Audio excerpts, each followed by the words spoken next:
Jajaran Polsek Pagar Alam Selatan merespon cepat aduan masyarakat yang resah dengan aksi balap liar di kawasan Alun-Alun Selatan dan area Kebon Agung, Kecamatan Pagar Alam Selatan, Kota Pagar Alam. Dalam razia balap liar itu, petugas mengamankan 10 sepeda motor yang tidak sesuai spesifikasi teknik, seperti memakai ban kecil dan knalpot brong. Kapolsek Pagar Alam Selatan Ibda Ahirudin mengatakan, balap liar itu dilakukan sekelompok remaja. Selain itu, ada di antara remaja yang tidak memakai helm dan tidak membawa surat kendaraan.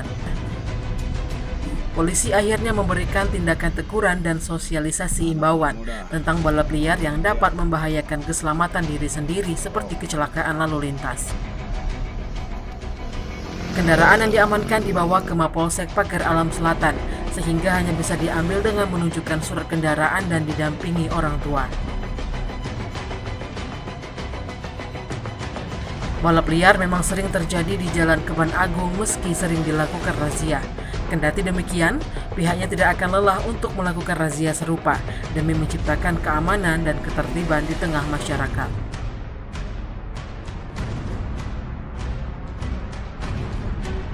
Tim Liputan Sumsel Update TV, Novriko Saputra melaporkan.